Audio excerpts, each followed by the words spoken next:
agter die nuus.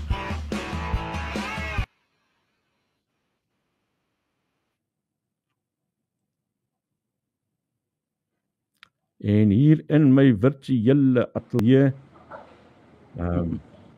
dit hang af aan watter kant van die draad jy staan. Of die ou wat hier voor my sit 'n gewilde ou is.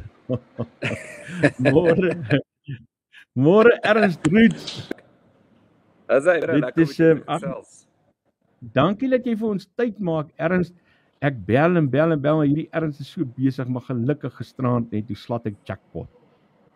Toe antwoord hy. Nee, ek gesels graag met jou. Hierdie was 'n baie besige week vir my, soos wat jy seker kan raai. Ek kan van my net indink. Ja, dis ook die rede waarom ek nie al vinnig genoeg by al my boodskappe kon uitkom nie, maar ek is baie bly ek kan met jou gesels. Hoorie Ernst, maar miskien moet ek sommer so met die deur in die huis val. Het jy wil nou nie nog al jou nuwe planne vir ons bekend maak nie?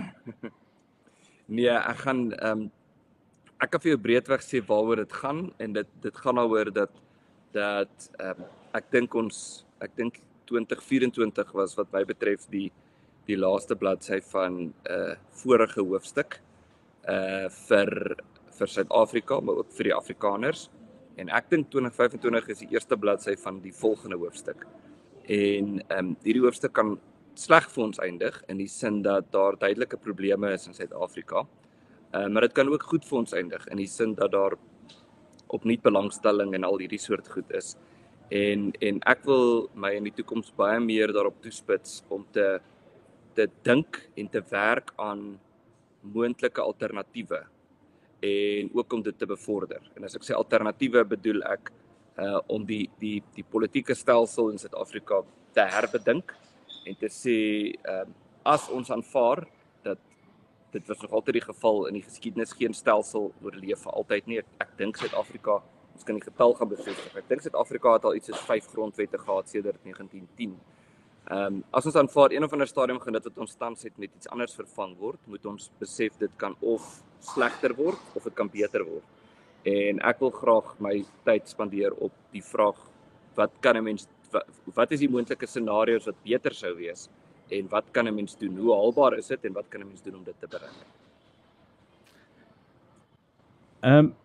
Ernst, okay, jy sal nou later vir ons bekend maak, so ek gaan nou nie vir jou te veel probe verder daaroor nie, maar ek wil met jou gesels oor jou besoek aan Amerika, jou onderhoud met Tucker Carlson, maar ek het gisterand vir jou gesê, ek wil nou nie in die detail van daai gesprek ingaan nie. Ek bedoel, dit is mos nou daar in die oopte, jy het gesê wat jy gesê het. Ek stel eintlik 'n bietjie meer belang in dit wat rondom dit gebeur het, dit wat jy ervaar het met daai onderhoud, hoe dit jou geraak het.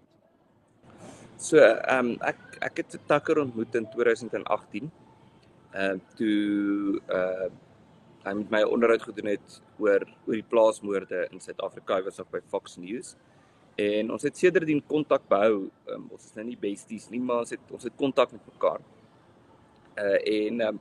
Ek het eintlik na die tekening van die onteieningswet deur Ramaphosa, voordat Trump se uitvoerende opdrag of uitvoerende bevel uitgekom het, vir Tucker 'n boodskap gestuur en hom gesê, hoor die president het hierdie ding nou geteken, dit lyk of daar 'n soort eskalasie in Suid-Afrika is, of die regerende party besig is om te radikaliseer, en ek dink dit sal goed wees as jy weer iets sê oor Suid-Afrika, en jy moet sê ek kan help.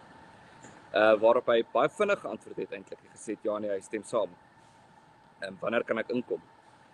So ek moes toe planne maak om by hom uit te kom. En ja, dit is uiteindelik hoe die gesprek plaasgevind het. Wat ek oor homself kan sê is hy's baie goed belese. Ek dink sy sterkpunte of sy geheime wapen in 'n sekere sin is eerstens hy's 'n baie aangename sosiale ou.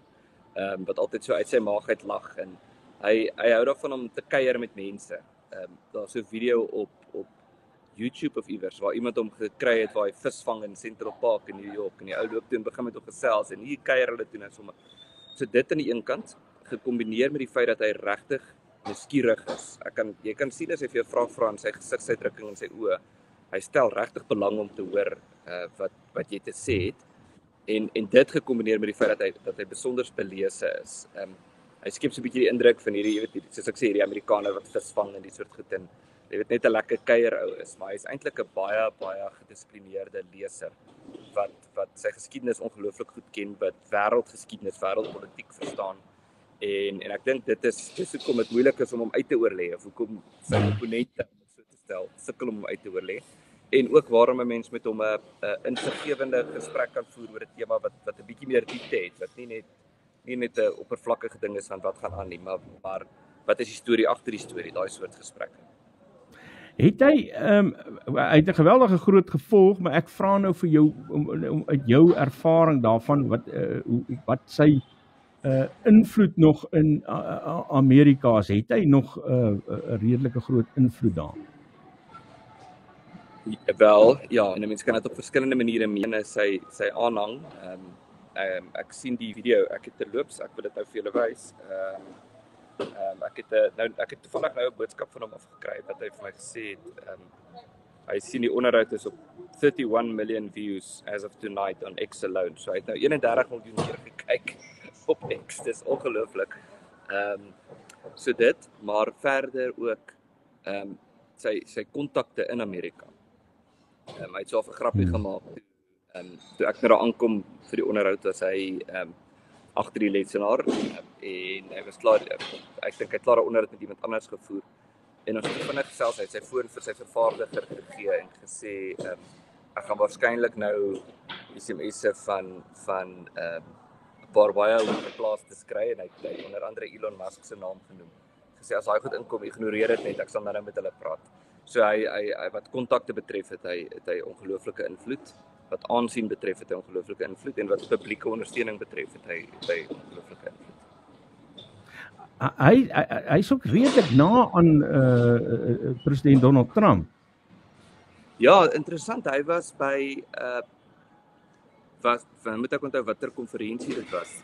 Een van hierdie groot byeenkomste in die FSA in die aanloop tot die verkiesing was dit kon dalk die Republikeinse party se nasionale konvensie gewees het. Was daar so 'n soort van 'n BBP hokkie waar die baie belangrike persone gesit het. Dis nou Trump se direkte gaste. En sy familie het daar gesit en Elon Musk het daar gesit en Tucker het daar gesit. So dis baie interessant. Ek dink wat dit betref is het hy geweldige invloed. En ek dink ook wat ek ook kan byvoeg is hy het 'n besonderse belangstelling in ons. En ek dink deel van die rede wat bygedra het tot my ontmoeting met hom was in 2018 het hierdie goed oor die verandering van die grondwet begin in Suid-Afrika. En in daardie tyd het 'n gemeenskaplike vriend van ons albei het uitgereik na hom toe en gesê hoor jy moet met Erns praat. En hy was op daardie stadium hy het dit later vir my gesê. Hy was op daardie stadium besig om Thomas Pakenham se boek The Boer War te lees. Hy was besig om te lees oor die Anglo-Boereoorlog. En hy het later ook vir gesê hy het eintlik groot geword met die narratief, met die Engelse narratief, dat die boere was hierdie agterlike mense en hy het bietjie daaroor gepraat in die onderhoud wat ek nou met hom gehad het ook. Dus ons het eintlik die propaganda-oorlog verloor in 'n sekere sin. En toe hy begin lees oor die oorlog, toe kom hy agter maar hy is eintlik aan die boere se kant. Hy het gedink hy is aan die Engelse kant. En ek dink dit het bygedra tot sy instemming om met my te praat in die eerste plek en ek dink daai belangstelling wat hy het in ons geskiedenis dink ek is ook 'n groot faktor tot waarom hy nou al 'n hele paar keer oor Suid-Afrika gepraat het op sy program. Hoorie so Ernst, ek gaan nou vir jou 'n vreemde vraag vra, maar ek gaan nou vir jou sê hoekom ek hom vra nie. Bestaan Maders nog? Ja, ek weet Pretoria. Maders is mos 'n kuierplek, is dit 'n kroeg? Ja, jy kan mos sulke dikke steaks daar gaan eet, nê. Nee. Ja, ek dink dit bestaan nog. Sulke rooste. Okay, maar nietemin daar is 'n plek in Brooklyn, 'n hinterland, nê. Nee. Hulle werk dieselfde, nê. So ek wil nou vir jou voorstel maak, nê. Ek stiek jou vir net so 'n dik steak by hinterland. As jy nou vir Tucker Carlson 'n boodskap stuur en sê hy moet bietjie met my op my kanaal gesels. Ek sou graag die steak vat. Maar ek weet hy kry verskriklik baie sulke versoeke en almal stuur vir hom hulle boeke om te lees en sulke soort goed. So ek dink hy's eintlik op 'n lekker plek nou waar hy's soos hulle in Engels sê uncancelable, want hy was eintlik al gecancel. En eintlik maar soos jy ook, hy het sy eie ding begin doen. En daar's 'n bepaalde vryheid daarin om jou eie ding te doen. En ek dink ook hy kan nou met meer vrymoedigheid praat en hy kan praat oor onderwerpe waar hy belangstel en die soort goed met minder beperkings wat op hom geplaas word. So ja, dis interessant dat jy dit noem, nee, want dit is inderdaad soos ek het ook ervaar, daar is 'n baie groot vryheid, maar ek het dit nou al met myself al ervaar ook, en ek self al in die struik ook getrap 'n keer of wat, dat jy geweldig versigtig moet wees hoe jy daai vryheid hanteer. Want daar kom eintlik 'n baie groter verantwoordelikheid daarmee saam as jy legitiem wil bly in ander mense se oë, in jou gehoor se oë. Ja, ek dink dit is so, nê. En as jy nie doelbewus nadink oor hoe jy geposisioneer word nie, gaan jy in elk geval geposisioneer word op 'n manier waarmee jy nie noodwendig gemaklik is nie. So dit is so. Ek dink 'n mens moet versigtig wees. Vryheid beteken nie noodwendig jy moet sommer so uit die heup uit skiet en sommer net die eerste ding wat in jou kop uitkom nou uitplaker nie of uitbasyn nie. Ek dink 'n mens moet ek dink jy's heeltemal reg. Ek dink in Tucker se geval praat hy nou meer oor temas wat ek nie dink hy oor by Fox News sou praat nie, en 'n mens kan nou vra of dit tot sy voordeel of tot sy nadeel is. Hy is byvoorbeeld baie geïnteresseerd in goed soos die Kennedy files en sulke soort goed. Goed wat so 'n bietjie meer aan die samesweringsteorie kant. Daar is een of ander rede waarom Kennedy geskiet is. Ons weet net nie wat dit is nie. So daai soort goed is goed waarin Tucker nogal belangstel. Kom ons praat. Ek dink dis hoekom so baie. Ek dink dis een van die redes hoekom so baie belangstelling is. Ek dink mense voel hy praat nou oor goed waaroor die hoofstroom media nie praat nie. Kom ons praat oor, jy het nou genoem die Afrikaner, en ek wil vir jou tog vra, en dis 'n saak wat jy aangeraak het ook in jou onderhoud meermale, en ook die een waarvoor jy kwaadlik geneem word, maar ek gaan nou kom by dit waarvoor jy kwaadlik geneem word. Kom ons praat oor die begrip Afrikaner. Hoekom is dit nog belangrik om die saak te dra en te identifiseer? Wel, ek dink dis 'n belangrike vraag. Ek dink die Afrikanerskap is belangrik omdat die Afrikaners voel dat dit belangrik is. Dit is iets wat net eenvoudig te ryk is en te diep is en te ver terugstrek om sommer net daarvan afstand te doen. En ek dink as die Afrikaners besluit ons wil afstand doen daarvan, dan doen ons afstand daarvan. Maar ek dink daar's genoeg Afrikaners wat nog voel hulle Afrikanerskap is vir hulle belangrik. Hulle unieke kultuur, hulle unieke benadering, hulle unieke geskiedenis is belangrik. En dit is iets wat behou moet word. En ek dink ook die feit dat ons Afrikanerskap so onder druk was die afgelope paar dekades en daar eintlik om dit so te stel soveel druk op ons was om afstand te doen van ons Afrikanerskap, het eintlik bygedra tot 'n soort herlewing van ons Afrikanerskap en 'n gevoel dat omdat hulle wil hê ons moet daarvan afstand doen, daarom gaan ons juist daarvoor veg. En ek dink ook 'n beter, meer volhoubare oplossing is een waarin 'n mens met vrymoedigheid Afrikaner kan wees, waar 'n mens met vrymoedigheid trots kan wees op jou Afrikaner erfenis en identiteit. Maar dis die rede hoekom ek vir die vraag gevra, want as ek nou so vanuit my hoek uit bekyk, dan lyk dit vir my daar is 'n groot gros Suid-Afrikaners wat meen dat om Afrikaner te wees, jy moenie die saak probeer bevorder nie, anders word jy in 'n sekere boksie geplaas en met sekere etikette omgaan. Ek dink dis nie so groot groep nie. Ek dink dit is 'n kleinerige groep wat baie uitgesproke is. Die hulle in Engels sê die intolerant minority. En ek dink ook onder Afrikaners is daar natuurlik ekstreme groepe. Daar's ouers aan die linkerkant wat bietjie meer ekstreem is en daar's ouers aan die regterkant wat meer ekstreem is. Maar daar's 'n baie interessante verskil tussen hierdie twee groepe. Die ekstreme ouens aan die regterkant ontmoet 'n mens eintlik selde in persoon. Jy moet na spesifieke plekke toe gaan om hulle raak te loop. En jy sien hulle op sosiale media waar hulle gewoonlik skuilname het. Hulle het 'n ander naam en 'n profielfoto wat nie hulle gesig is nie en die soort goed en hulle het gewoonlik nie baie aanhang nie. Maar die ekstreme ouens aan die linkerkant is die redakteurs van koerante en hulle is professors by universiteite of woordvoerders by die regering of die soort goed. So dit is, hoewel daar ekstreme is na links en na regs toe, is die ekstreme groep aan die linkerkant baie meer invloedryk as die ekstreme groep aan die regterkant en ek dink dit skets bietjie van 'n verwronge perspektief. Maar ek dink die meeste ouens, meeste Afrikaners is nog trots op hulle Afrikanerskap en hulle wil graag nog met vrymoedigheid Afrikaners kan wees. En as nou, toe ek nou gisteraand die bekend maak dat ek nou met jou praat, vanoggend, dis 'n baie goeie vriend van my, wat daar onderaan kommentaar lewer, hy sê, gaan jy vir hom vra oor die leuns wat hy vir Tucker Carlson vertel het. Nou sit ek so terug, nee, nou dink ek, o my hel, wat het ek gemis in die onderhoud? Nou gaan soek ek so 'n bietjie en ek kan nou nie weer die hele gesprek deurluister nie, man. Daar's nie tyd nie. So nou gaan soek ek 'n artikel of 2 wat dalk 'n opsomming het van die leuns wat jy vertel het.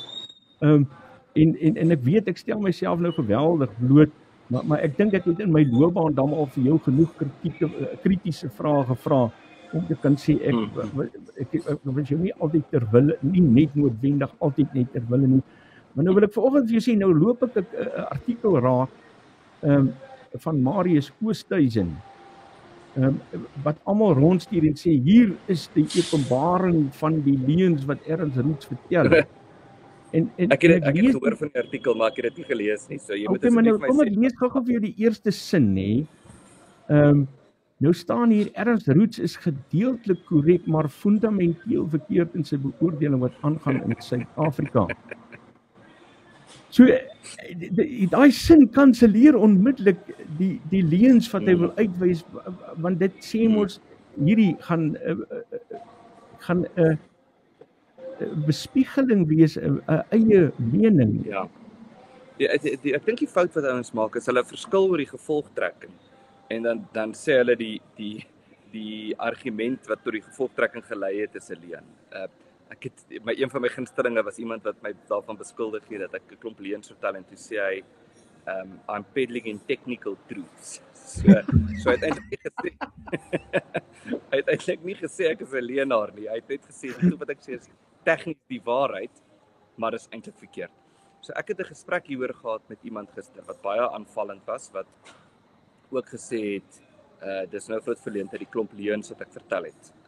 Nou ek moet eerlik wees, of kom ek sê net eers dit, nee, 'n onderhoud soos daai is, dis bietjie soos om in 'n bokskry te klim of skielik 'n maraton te moet hardloop of wat 'n metafoor jy ook al wil gebruik, nê? En daar's adrenalien en jy word goed gevra, ek bedoel jy kry nie die vraag voor die tyd nie. So jy moet so uit die face uit dink. Ek wil amper sê die jap uit skiet partykeer want jy het nie tyd om mooi te korrel nie. So dit kan regtig gebeur met my gebeur. Dat is 'n ding verkeerd verwoord en terugskouend as jy dit kyk en dink jy, oef, daai ding ek sou dit bietjie beter kon verwoord het as ek dit so gestel het of jy stel partykeer 'n woord verkeerd. Jy veral as jy in jou tweede taal praat. So ek noem vir jou een voorbeeld van iets wat ek dink in die onderhoud ter sprake gekom het, is die woord charged with treason. Tegnies die woord charged beteken eintlik jy word nou vervolg en eintlik is ons nie daar nie. Ek het dit daarom verduidelik in die onderhoud hoewel ek die woord charged gebruik. Eintlik is daar klagtes teen 4 mense. Ons weet nog nie wie die 4 is nie. So ek het gesê die organisasies waarby ek betrokke was is charged with treason en ek het toe daarna verduidelik en gesê nee, daar was nou klagtes teen hulle ingedien, maar charged is eintlik die volgende stap. So dis dalk een ding, maar hierdie persoon wat toe nou so aggressief was, het vir my gesê ek is 'n leienaar oor die onderhoud en ek sê toe, maar wys my die leuns uit en regtig ek sal dit regtig regstel as ek een of ander iets gesê het wat 'n leuen is of verkeerd is. Ek het geen behoefte om 'n leienaar te wees of verkeerd te sê. So ek sê vir die persoon, wys dit vir my en dan stel ek dit reg, dan maak ek 'n publieke standpunt of wat ook al. Dan sê, hoor jy, ek het hierdie gesê, maar dis verkeerd. En die persoon sê toe, you lied about critical theory. En ek sê toe vir die persoon, dis nou hierdie goed wat ek gesê het oor wat by die universiteite geleer word, daai is hy nie critical theory. En ek sê toe vir die persoon, maar dit help nie as jy vir my sê, wat is die tema waaroor ek jok nie. Sê vir my, wat is die leuen? So moenie sê jy lieg oor hierdie nie. Sê hier's die ding wat jy gesê het wat nie waar is nie. Maar ek moet eerlik wees, ek kon tot vandag toe nog nie een ding kry. Ek weet nie van een enkele ding wat ek in die onderhoud gesê word wat uitgewys word as 'n leuen nie. Maar daar word net gesê dis 'n speleens. Ek dink dit is net oor mense nie saamstem nie. Ek wil nou nie soos jou agent klink hierso nie, maar ek sien dit Karl Leas gisteraand met verskriklik te kere gaan. Hy sê jy vertel 'n leuen, daar is nie so iets soos white genocide nie. Ja. Maar ek het na die onderhoud geluister en ek weet jy het gesê daar is nie so iets nie. So wat het hy gewaag gehoor? Dit is die een ding, die genocide ding is ongelooflik. Ek sê jou, iemand moet 'n boek daaroor skryf. Ek weet eintlik van iemand wat 'n boek daaroor wil skryf. Oor hoe dis baie soos hierdie white monopoly capital. Hoe enige iemand wat kritiek lewer op plaasmoorde word aangeval met die bewering dat hulle sê daar is white genocide. En ek is absoluut oortuig van. Ek dink nie daar's een persoon in hierdie land wat al soveel keer soos ek gesê het dat daar nie 'n genocide in Suid-Afrika is. Ek het selfs al 'n hoofstuk in my boek, baie deeglik nagevorsde hoofstuk met 'n klomp bronverwysings verduidelik waarom daar nie 'n genocide is nie. Dis op Politics Web gepubliseer. Ek het al video's daaroor gemaak, ek het al artikels daaroor geskryf. En voortdurend kom die ding terug, jy's 'n leienaar wat jy sê daar's 'n white genocide. En dit het ek in die onderhoud ook gesê, dis die grap. Ek het dit gisterand vir iemand op X of op Twitter gesê is. Die persoon sê vir my, you lied about white genocide. Toe plaas ek die video, die net 'n uittreksel, die paar sekondes waarin ek sê daar is nie 'n genocide nie. Toe sê ek vir die persoon, as jy sê ek lieg oor genocide, dan neem ek aan jy sê daar is 'n genocide, want my standpunt is daar is nie een nie. Maar die ding hulle hou aan met die ding. Dit is eintlik al 'n grap. Dit is sienigheid, nê? By daai spektrum. Ja, dit is baie vreemd. En die vraag is hoe ernstig moet mense dit opneem? Maar so ek is nie die kritiek kon stel my nie of sulke goed dit pla my nie, maar dis daai ding van Joseph Goebbels, die Nazi propaganda minister wat gesê het as jy 'n leuen genoeg herhaal dan word dit die waarheid. En ek dink een van die ten minste wat my werk en my fokus betref, ek dink die leuen wat die meeste herhaal word is die genocide. Nee, daar was al toe by AfriForum nog, ek weet nie eers, ek kan nie eers stel hoeveel koerante moes al in die openbaar verskoning vra vir AfriForum, omdat hulle, sê nou maar die redakteur van die koerant, skryf 'n meningsstuk, Monty Makanya was een van hulle, skryf 'n artikel en dan sê hy, goed soos the lie of white genocide, en dan val hy die trekker net weg en sê, AfriForum sê daar's 'n white genocide, maar hulle lieg, en dan, maar AfriForum sê dit nie, en ek sê dit nie, so dis ongelooflik. Ons moet maar net aangaan, maar dis eintlik bitter vreemd hierdie situasie. Ek is nou eintlik oor die tyd wat ek vir jou gesê het, ons gaan, maar ek sien ons het nou nog so 2 minute oor die tyd wat jy gesê het jy kan doen. So net ten laaste vinnig, sien jy 'n toekoms vir Suid-Afrika, vir ons in Suid-Afrika, vir almal in Suid-Afrika, en wat is dit? Ja, ek doen regtig. Ek sien regtig 'n toekoms. Ek dink net as ons net gaan passasiers wees op hierdie skip, dan sien ek nie 'n toekoms nie. Ek dink regtig daar moet 'n soort ingryping plaasvind. En as ek sê ek sien 'n toekoms, dan sê ek nie, dan sê ek juis as ons gaan net aanhou om ons kop op dieselfde plek te probeer stamp, dan gaan dit nie werk nie. Maar ons gaan regtig moet dink oor alternatiewe. Ons gaan regtig moet dink oor hoe lyk 'n beter bedeling? Hoe kan 'n mens 'n stelsel kry waarin byvoorbeeld daar baie meer plaaslike inspraak is in hoe jy regeer word, hoe ons 'n bedeling kan kry wat baie meer gedesentraliseer is, waar mense meer insag of insette het in die manier hoe hulle regeer word. Ons kort 'n ander, ons moet dink aan watter stelsels, want ek dink nie hierdie politieke stelsel gaan oorleef nie, en dit kan vervang word met iets wat erger is, en ek dink ons moet gaan dink, watter beter stelsels is daar, en hoe kan 'n mens dit bereik? Ek sou graag in die toekoms met jou daaroor wil gesels. Ernst Roots, baie dankie dat jy vir ons tyd gemaak het. Ek weet jy's regtig 'n besige ou, so groot voorreg om met jou te kon gesels. Vir jou. Dankie Isak. Groetnis. Ernst Roots, met wie ons daar kon gesels het na aanleiding van sy onderhoud met Tucker Carlson.